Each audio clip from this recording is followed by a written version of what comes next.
tem Olavo Bilac, que tem Graça Aranha, Euclides da Cunha, né?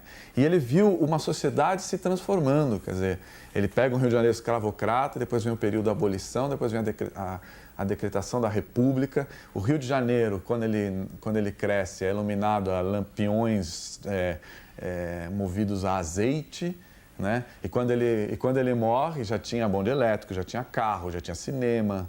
Quer dizer, ele presenciou um mundo em transformação contínua. E essa transformação ele reflete não só na obra dele, como na própria escrita dele. A presença do telégrafo no Brasil daquela época, o Brasil foi cabeado nacionalmente em 1872. É mais ou menos como a internet hoje em dia, quer dizer, ou mais até, né? Porque é um acesso instantâneo a informações de todas as partes do mundo. Em 1896, Machado de Assis, juntamente com José Veríssimo, Lúcio de Mendonça, Joaquim Nabuco e outros escritores, cria a Academia Brasileira de Letras. Primeiro, ele foi um grande escritor. Em segundo lugar, ele foi uma pessoa que teve uma preocupação com a vida política do país. E, em terceiro lugar, ele foi uma grande personagem também no campo cultural. O que vai ajudando a forjá-lo, né, é a complexidade brasileira.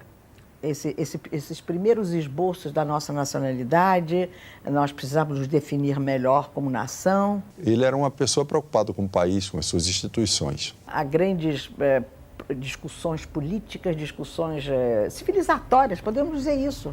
Para que lado vai esse país? Que país era aquele? Há um projeto cultural no Brasil. Tanto é verdade que origina-se desse projeto cultural o nascimento, a criação da Academia Brasileira de Letras. Ideias estavam surgindo e os jovens brasileiros estavam muito instados a se pronunciar. Daí, essa proliferação de jornais. No Brasil, o jornalismo sempre foi um caminho para o escritor construir sua carreira, né? O jornalismo é uma literatura sob pressão da hora, do espaço e do tempo, mas não deixa de ser uma literatura. Aí está porque passaram aqui pela academia grandes jornalistas, a começar pelo Rui, que era jornalista, pelo Aníbal Freire, pelo Múcio Leão, pelo Joaquim Nabuco, pelo Austregésio de Ataíde, Antônio Calado, Odilo Costa Filho, até mais recentemente, Barbosa Lima Sobrinho. Carlos Castelo Branco foi grande repórter político, grande comentarista político, grande cronista político e que acabou na academia. Otto Lara Rezende esse foi repórter político. A coluna do Castelo no JB era uma espécie de recado permanente para a área política, que levava em consideração. Ao contrário de muitos de seus contemporâneos, entre o idealismo da juventude e o ceticismo da maturidade, Machado foi fiel aos seus princípios. Não fez da imprensa uma tribuna, mantendo-se a uma distância crítica do poder e da política, sem, no entanto, ausentar-se da história. Quando você coloca o Machado como alguém meio flutuando acima do tempo dele, é a maior mentira que se pode cometer sobre o Machado. Muitas pessoas, como a guisa de crítica, né, dizem que ele era excessivamente cauteloso, quase como se dissesse que ele ficava em cima do muro, que é uma noção tão equivocada da grandeza humana e desse retrato moral de Machado. Eles estão reclamando, era uma posição partidária, que é fugaz, efêmera. Ele tinha postura política.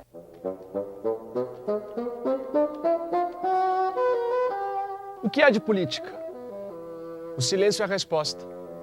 A tela da atualidade política é uma paisagem uniforme. Nada perturba, nada modifica. O povo só sabe que existe politicamente quando ouve o fisco bater-lhe à porta. Em nosso país, a vulgaridade é um título e a mediocridade, um brasão. Foi um período de grandes conflitos políticos, de guerra do Paraguai, enfim, de debate entre republicanos e monarquistas. O que a Guerra do Paraguai deu foi, por mais lamentável que ela tenha sido do ponto de vista social, das perdas, das doenças, etc., ela deu uma identidade para o Exército. O Exército foi a uma luta no plano externo, luta na América do Sul.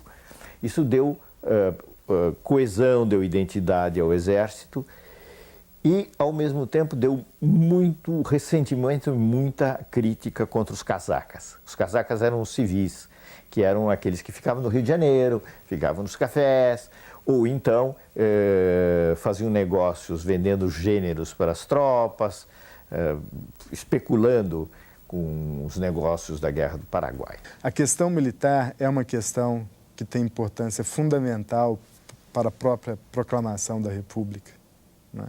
E nós não podemos esquecer que a Guerra do Paraguai também, em certa medida, foi um apoio decisivo para a rediscussão da questão da abolição, em particular em razão da participação dos efetivos representados por escravos entre os contingentes militares na parte do Brasil. Vossa Excelência terá desejo de saber quem sou. Diluei em poucas palavras. Se a velhice quer dizer cabelos brancos, se a mocidade quer dizer ilusões frescas, não sou moço nem velho. Estou tão longe da infância como da decrepitude. Machado era o que se chamaria na época monarquista liberal. Ele não era republicano, mas ele também não era conservador.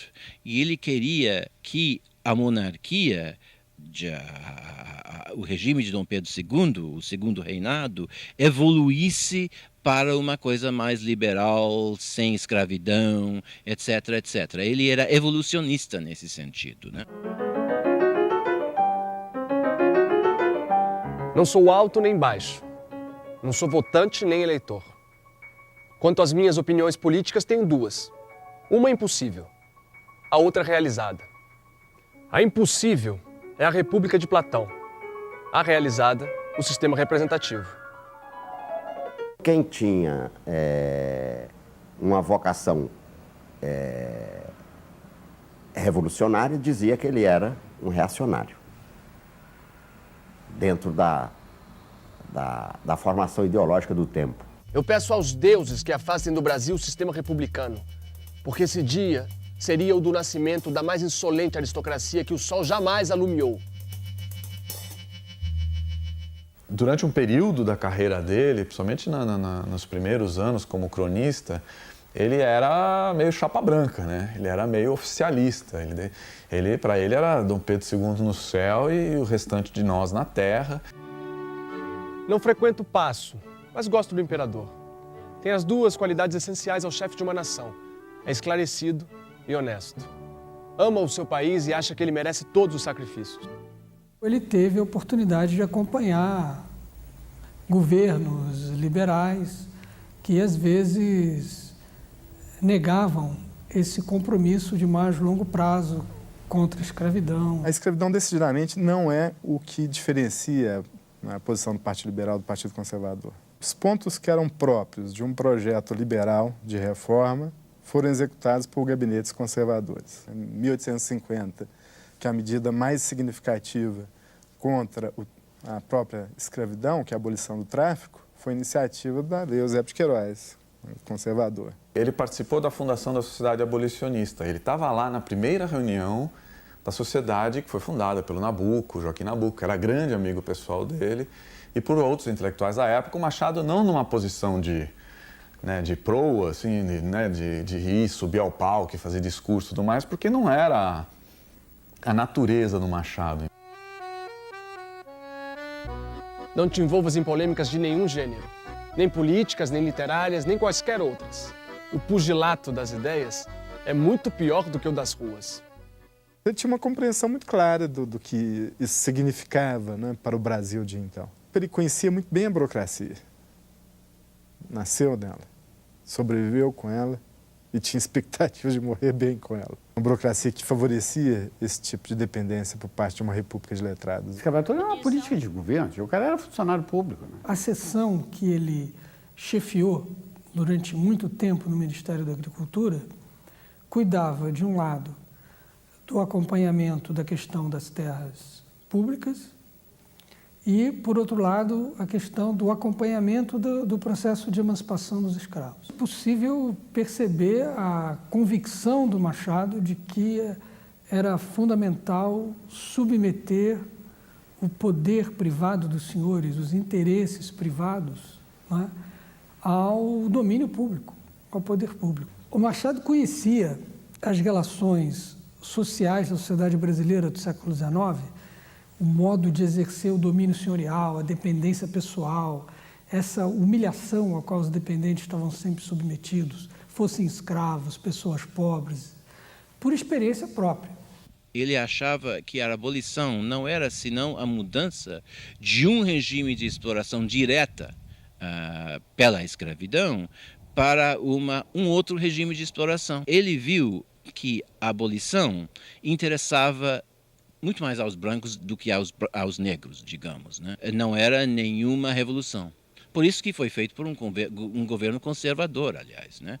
O João Alfredo era conservador.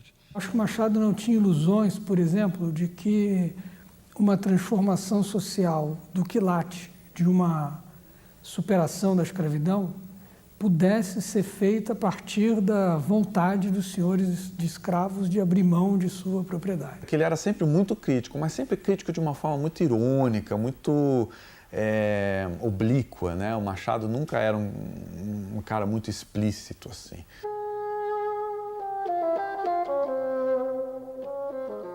Bons dias. Eu pertenço a uma família de profetas après-coup, pós-facto, depois do gato morto.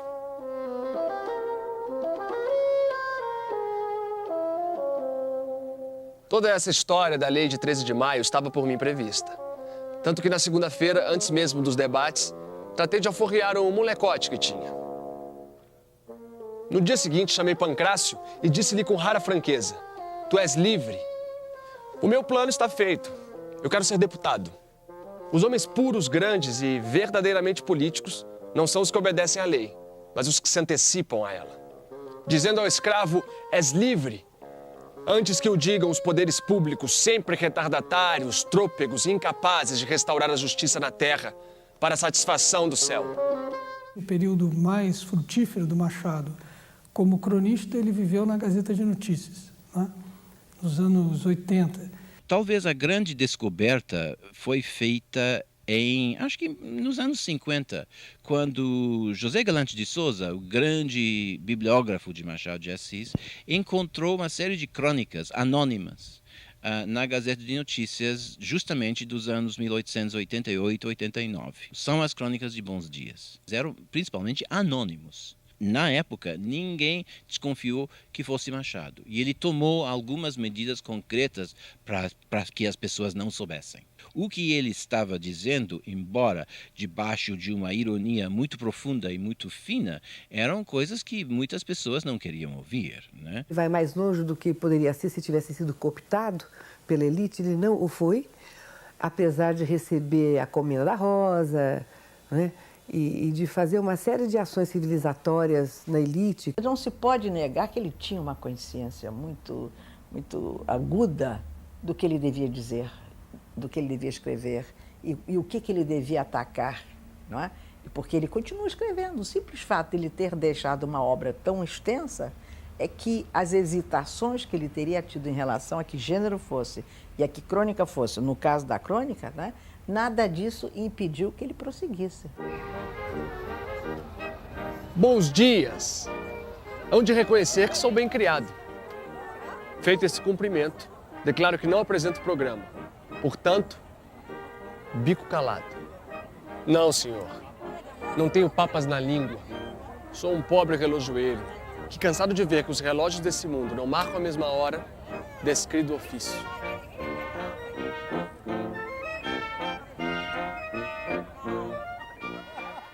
Se a gente verificar a Europa, a queda das monarquias com a implantação das repúblicas, então a gente verifica que é um momento extraordinário de emancipação, onde vem a ascensão do terceiro estado da burguesia, onde vem a limitação do poder, por exemplo, da aristocracia, é uma grande conquista social. Mas no Brasil não. Machado percebeu que no Brasil a burguesia não cumpriu esse papel de desestabilizar, por exemplo, a aristocracia e dar um avanço em conquistas sociais. O narrador machadiano, ele não narra de um ponto de vista. Então isso dificulta muito a interpretação da obra.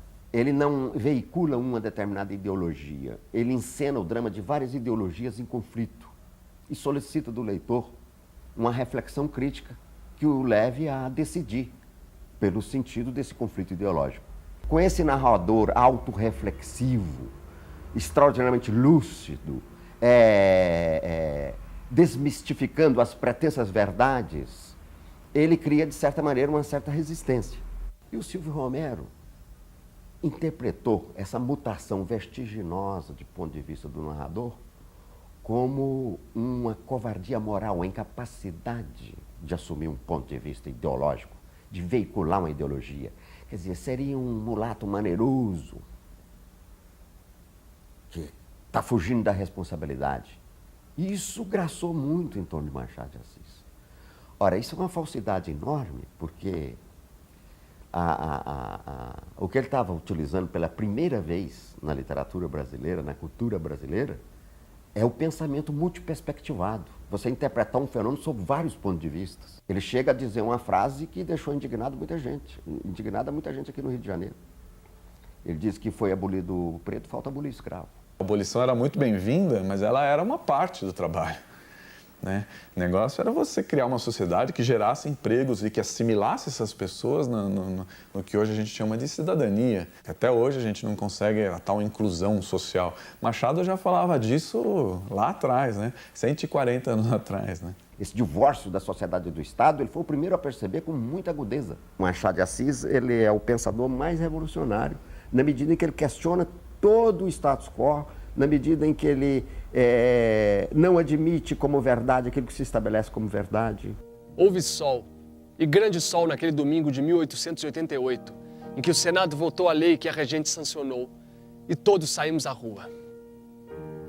Sim, também eu saí à rua. Eu, o mais encolhido dos caramujos. Também eu entrei no préstito, em carruagem aberta, todos respiravam felicidade, tudo era delírio. Verdadeiramente foi o único dia de delírio público que me lembro ter visto. Embora não sendo um político, ele foi capaz de fazer uma avaliação do que era o segundo reinado, não é? De modo especial as questões mais candentes, quando já também o debate sobre a federação e a república começavam a ter, ao lado da busca da abolição, começavam a ter um certo protagonismo. Havia uma discussão constante na Câmara e também no Senado, e até no Conselho de Estado, sobre o aperfeiçoamento do sistema monárquico, entre defensores da centralização imperial e defensores da democratização da própria estrutura monárquica. Era garantia de algumas prerrogativas de jurisdição, de competência por parte das assembleias provinciais, né? Prerrogativas que os liberais entendiam estavam concentradas demasiadamente na mão do poder moderador, né? Que era amparado, por sua vez, pelo Senado vitalício. A visão do Machado, ainda que continuasse sempre simpática a esse grupo liberal que o introduziu a atividade jornalística e a própria atividade política nesse sentido, como jornalista, foi uma visão que ao longo do tempo se tornou mais crítica. Isso se vê muito claramente nas crônicas dos anos 80. Machado temia muito esse federalismo. Machado achava que o federalismo ia deixar o poder nas mãos das oligarquias dos grandes estados. Ou seja, não era uma coisa democrática. Os debates que as crônicas promovem frequentemente repõem essa ideia de que o federalismo é o predomínio dos localismos, o predomínio dos localismos é o predomínio da barbárie sobre a civilização. Ele achava que o mais adequado para o Brasil era uma monarquia constitucional, né, ao estilo inglês, né, com parlamento, com liberdade de expressão plena e tudo mais, não uma monarquia absolutista francesa. Ele achava que o Dom Pedro II, depois de uma certa idade, quando começou a viajar muito, a ficar muito ausente, que a Isabel tinha que assumir, se tornar rainha e fazer o terceiro reinado. A própria hipótese de um terceiro reinado já estava um pouco complicada. A princesa Isabel perdeu parte da sua base de apoio com a decisão da abolição. Né? Enfim, o cenário era um pouco complicado. Ele escreveu uma crônica e nessa crônica ele colocou uma frase que é a seguinte: o problema do Brasil não é monarquia nem república, É a oligarquia absoluta. A República trouxe-me 4 desgostos extraordinários. A desastrada ideia de meter as câmaras no Palácio da Boa Vista. Muito político e muito bonito para quem anda com dinheiro no bolso. Suprimir as interpelações aos ministros. Acabar com a discussão da resposta à fala do trono. Eliminar as apresentações de ministérios novos. Na próxima série, na semana, ele não assina. Mas é mais ou menos aceito, todo mundo sabia, e encontra-se evidências nos jornais que todo mundo sabia que Machado de Assis era o autor dessas crônicas, né? Mas aí a política é diferente. Aí ele, na primeira crônica, ele estabelece uma posição de alguém que é patriota, mas com o pé atrás frente à República. Mas, evidentemente, ele não podia ser visto como antirrepublicano. Naquela época, não era nem bem visto, era perigoso. E Machado foi denunciado depois, acho que em 94, ele foi denunciado como monarquista, né? Então, ele tinha que tomar muitos cuidados.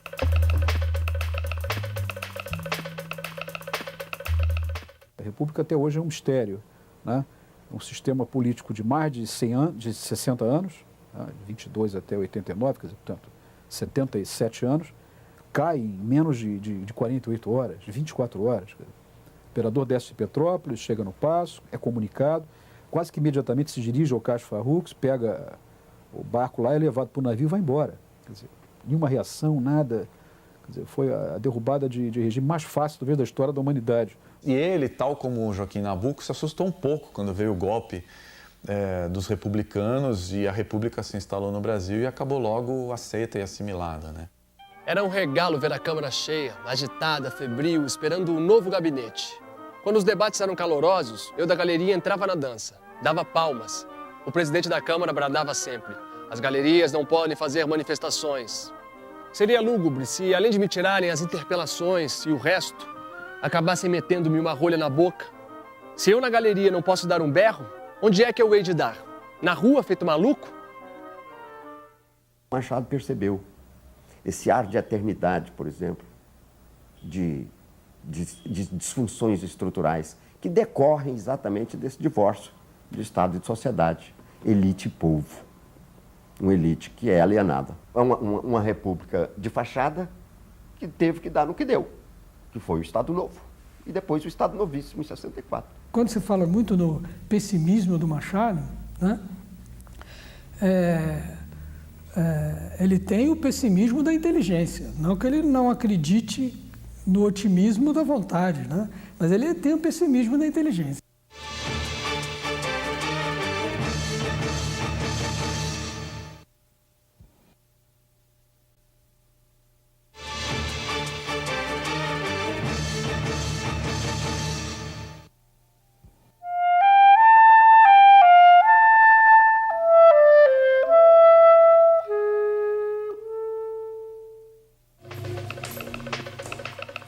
Um híbrido de jornalismo e literatura. A originalidade da crônica brasileira e as gerações de escritores que a cultuaram subverteram o tempo e os preconceitos e a consolidaram como um gênero literário que tem em Machado uma referência absoluta. Ele tinha um olho muito aguçado para a realidade e tinha um talento literário para descrever essa realidade. E combinou na crônica esses dois atributos, né? A crônica é um gênero que desenvolveu-se muito no Brasil e existe até hoje no Brasil, mas é de origem francesa, né? O feuilleton, que você traduziria diretamente como folhetim. O jornal tinha aquela parte noticiosa, né?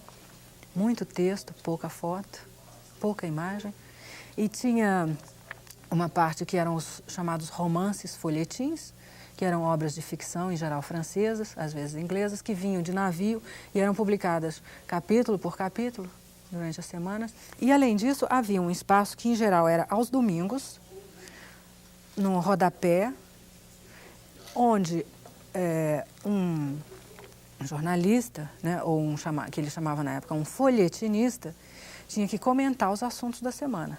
E a crônica é cronos, é o tempo.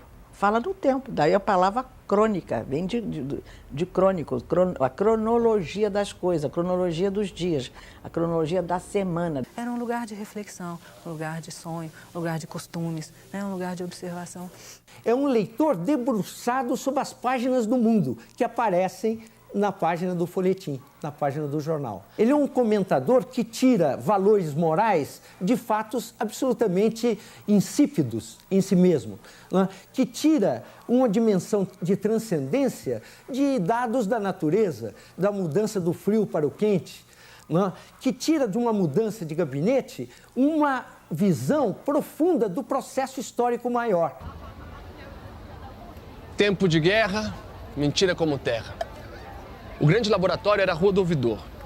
Nessa rua faz-se e desfaz-se mais depressa um gabinete do que eu escrevo essa crônica. Já me aconteceu ter notícias de 3 ministérios entre a Rua da Quitanda e o Ponto dos Bondes.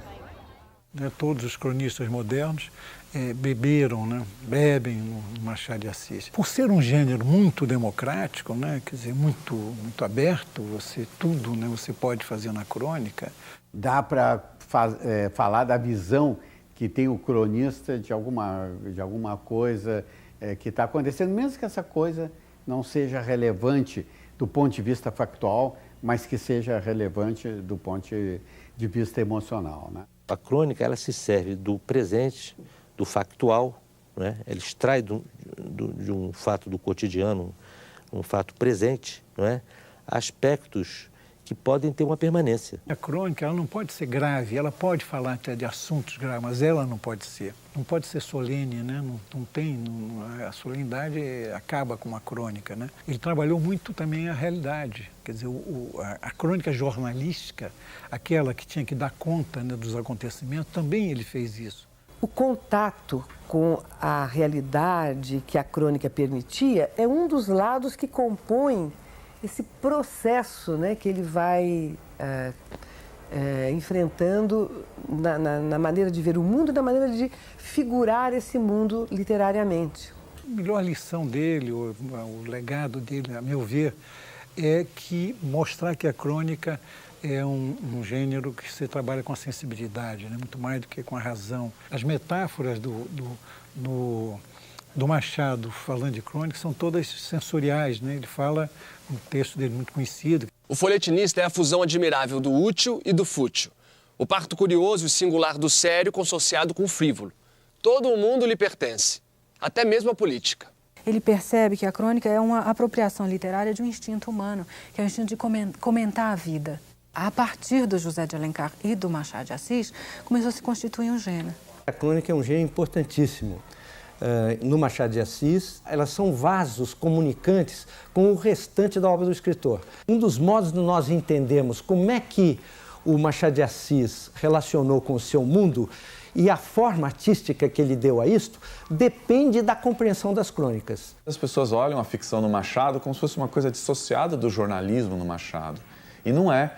Uma coisa dialoga com a outra intensamente. Há aspectos da atitude do narrador e procedimentos de construção e mesmo de visão da realidade, que estão articuladas.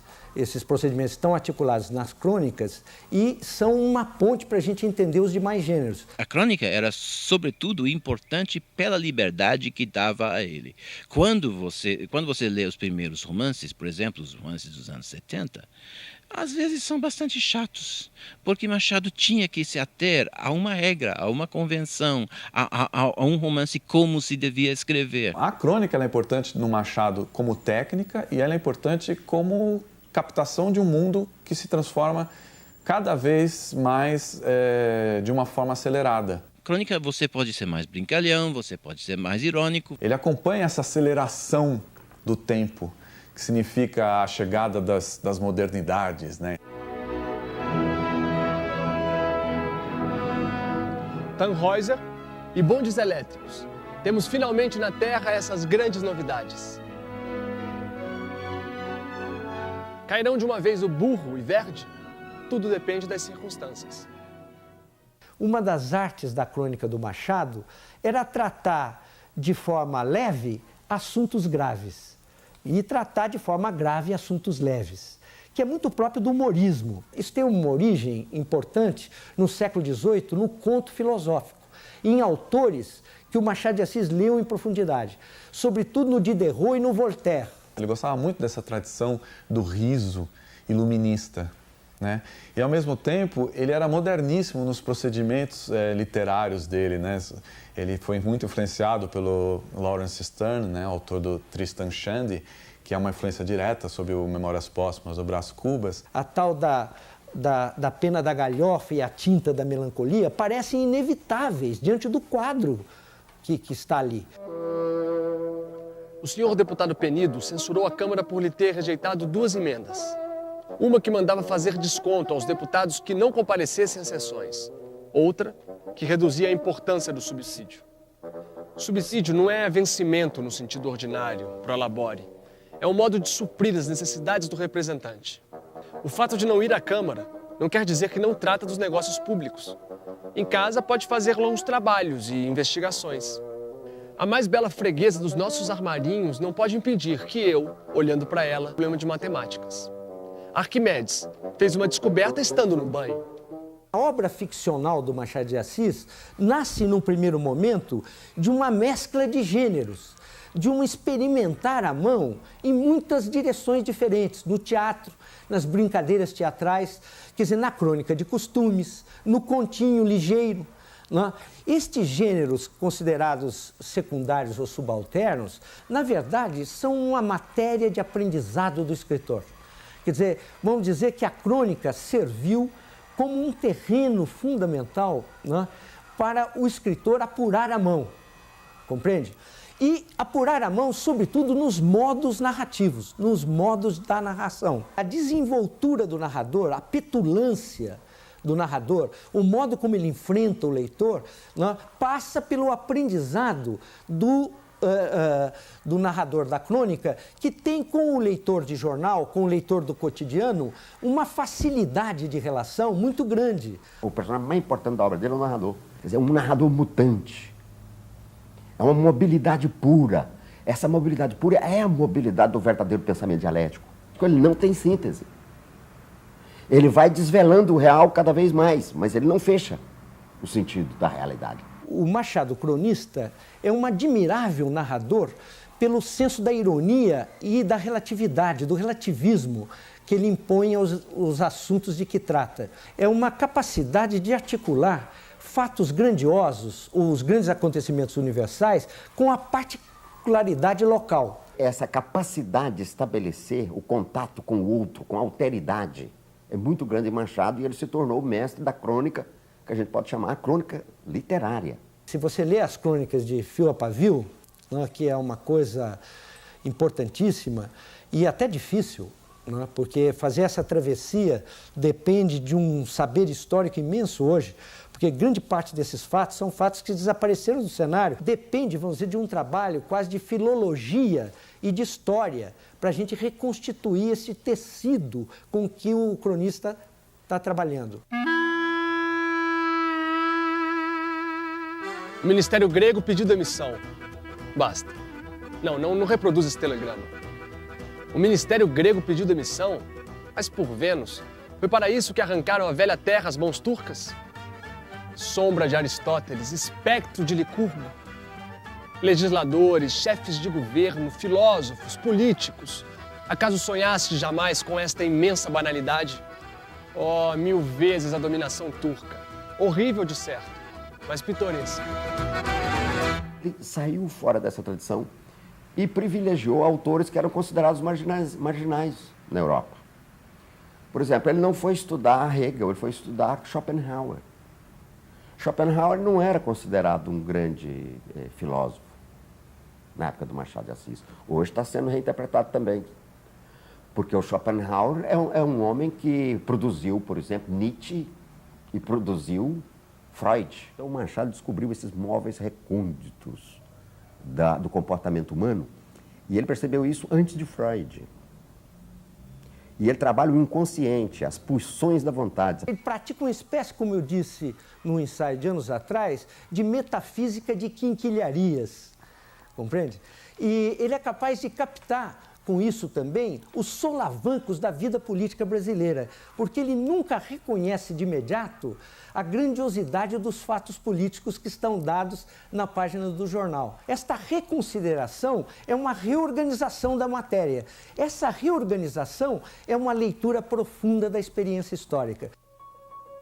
Eu, quando vejo um ou dois assuntos puxarem para si todo o cobertor da atenção pública, deixando os outros ao relento, dá-me vontade de os meter nos bastidores, trazendo à cena tão somente a raia miúda, as pobres ocorrências de nada.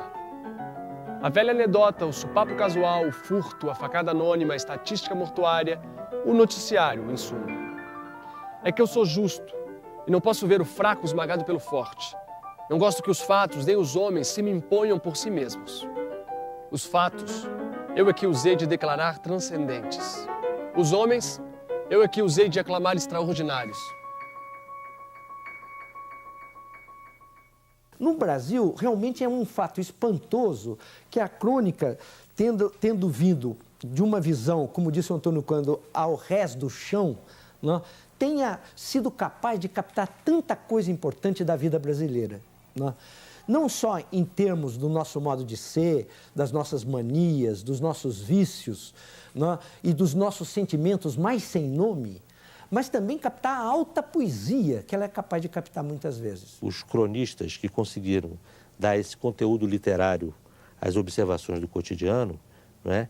Eles conseguem essa perenidade. Isso nunca constituiu um gênero, e hoje constitui, é um gênero.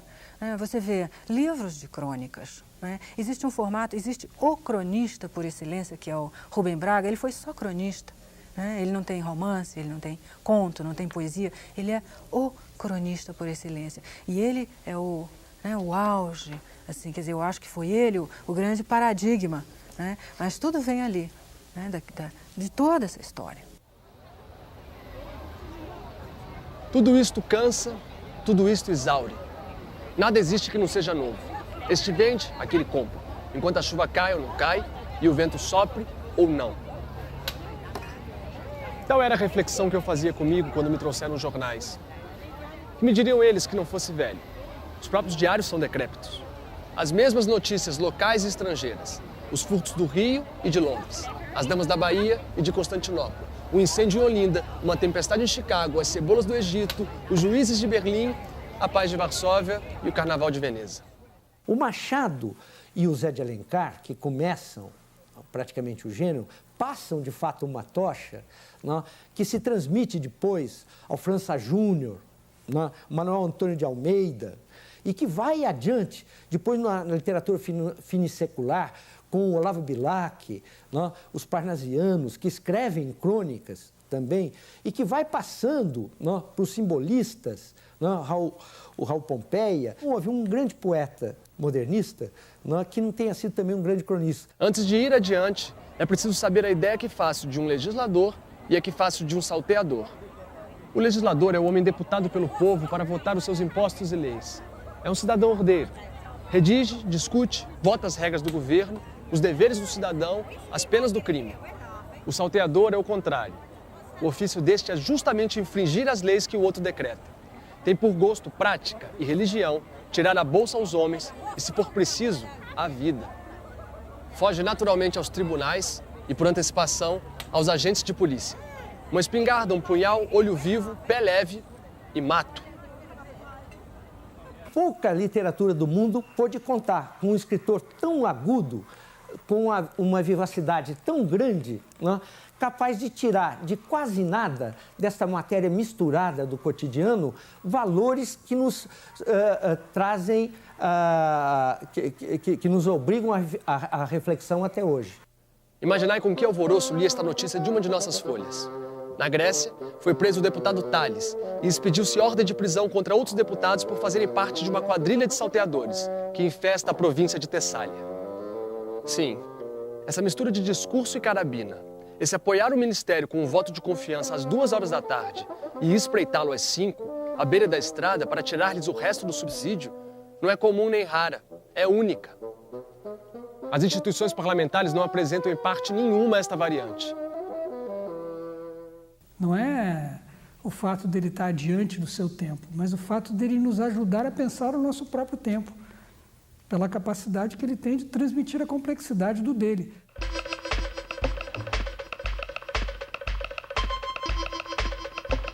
Uma coisa que me deixa também pensando é o tamanho da solidão que o Machado devia sentir.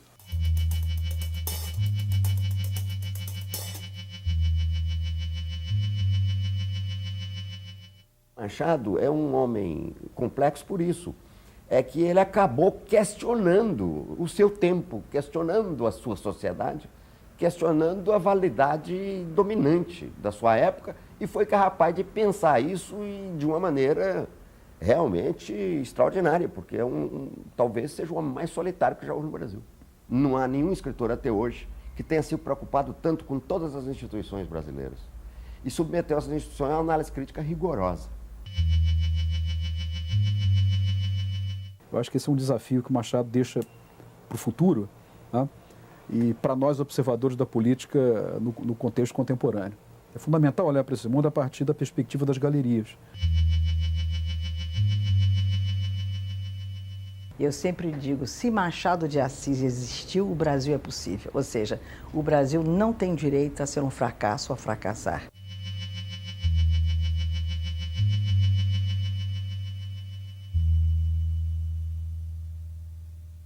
O Machado é um gênio, mas não é um gênio tribal, porque é um gênio tribal, né? Pode haver. Ele é um gênio canônico, institucionalizado. É um gênio em qualquer instituição humana, em qualquer trajetória civilizatória. Escrever para ele era uma natureza profunda, né? Ele era um animal escritor, era um animal criador, um animal artista. Abatido por um longo período de doenças, Machado morre no dia 29 de setembro de 1908. Foi consagrado em vida como expressão de sua época e exceção a ela.